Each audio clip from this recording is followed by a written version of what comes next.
Alright guys, so last Saturday when Diego Lopez cracked John Silva's skull and knocked him out with a spinning elbow, he eliminated John Silva from the conversation of potentially having a title fight with Volkanovski.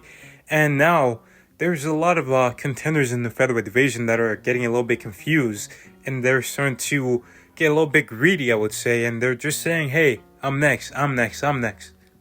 Even Diego Lopez, he caught himself. He was saying, hey, look, if the UFC wants me to take one more fight, I'll take one more fight. But if not, I'll fight Volk. He said he's willing to fight again, so he absolutely should. And the next opponent for him is no other than Yair Rodriguez. I don't know what Yair is doing. He's another guy that was competing for a title shot, but he hasn't been talking for a while. He's been MIA for like the last 3 months. But the perfect fight for Yair Rodriguez is clearly Diego Lopez, and same for Diego Lopez. I think both those guys, if they want a title shot, they need one more big win and have them go up against each other maybe in early 2026, and that'd be great. But then you got Aljamain Sterling talking, and I'm really confused about this one because Aljamain Sterling is saying he deserves a title shot based off of win over Brian Ortega, and now he clearly dominated him. It wasn't even close. He busted him up. He did whatever he wanted to, Brian Ortega, but how on earth would he deserve a title shot when he just lost a fight to the number one contender, Movsar Evloev? And that wasn't too long ago. That was maybe 8-9 months ago in December last year. And Movsar still hasn't fought since, but Aljamain certainly hasn't done enough to warrant a title shot. Now, if he had gone out there and maybe he got 2 wins, he'd be like Lerone Murphy, and then he took out Brian Ortega, then maybe he would have a case, but now he absolutely does not. But then, speaking of Lerone Murphy, now I like the guy. He's a good fighter. He's talented and everything. He just got a nasty spinning elbow knockout in the first round, and he needed a performance like that, but he does not deserve the title shot, in my opinion. I know that was a great moment, and you need things like that for the UFC to go, okay, you're the next guy in line. But I'm kind of sick and tired of seeing fights where the number one contender does not get his title shot. I mean, with Arman Tsarukyan, I get it. He fumbled it by pulling out last minute. Sure, don't give him a title shot. That's fair. But he's been actively trying to fight people in his weight class, and those guys don't want to fight him. And now he's just being iced out because he can't get a title shot and he can't get contenders to fight him. And then you look at a guy like Magomed Ankalaev. Before he became the champion, he was the clear-cut number one contender. But then Khalil Rountree, and this is pretty funny because Khalil Rountree actually pulled out of a fight with Jamal Hill. He was out the fight because he tested positive for a banned substance. And then he just gets rewarded with a title shot. I mean, it made no sense.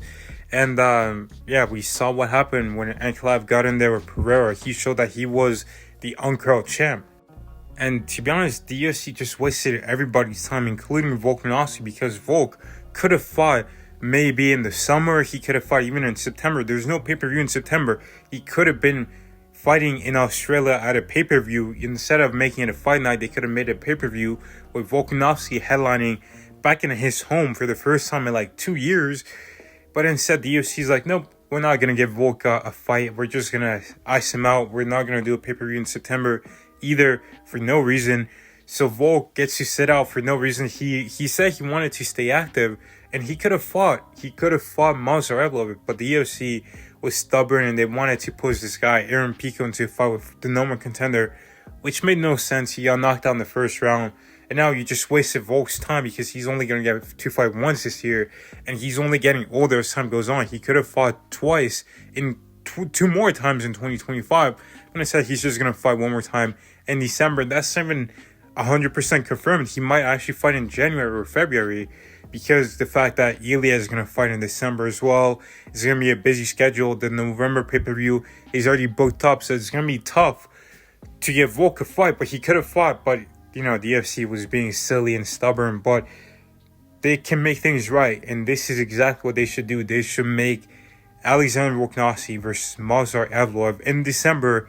On the same card, you have Aljamain Sterling versus Lerone Murphy. The winner of that fight gets the next title shot. Diego Lopez and Yair can fight in 2026, and boom, there you go. You can have several fights lined up for Volk.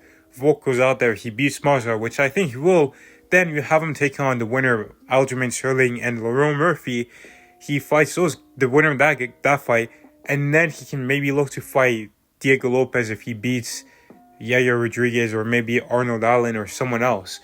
But this is exactly what the UFC should do. I know Lerone Murphy is the one that's being campaigned for the hardest right now, but the only problem is, outside of Aaron Pico, his best win is Josh Emmett, and we've seen Josh Emmett get blasted over and over again. But if he goes out there and he fights Aljamain Sterling, he goes out there and he beats a grappler, because we need to see that from Lerone Murphy. He was getting out grappled at times by Dan Ige, who's not really a high-level grappler. And by the way, Movsar Evloev has the most amount of high-level wins. I mean, two guys that are competing for a title shot, Diego Lopez and Aljamain Sterling, both lost to Movsar Evloev. Arnold Allen also lost to Movsar. Movsar has, he beat Dan Ige 4 years before Lerone Murphy did. I mean, this guy has a crazy amount of wins, and I think that he should be next in line. He's actually calling out other fighters to fight him because he knows that the UFC is going to screw him over. So he's saying, hey, look, I don't mind fighting Diego Lopez again. I don't mind fighting Lerone Murphy. Just get me in there. And this is what a true champion does. This is what a true number one contender does. And I think he should be locked in a cage with Volkanovski next. It's crazy, but I know it's not going to happen either way. I hope Volk gets to stay active, and I hope that Movsar does, in fact, get his chance.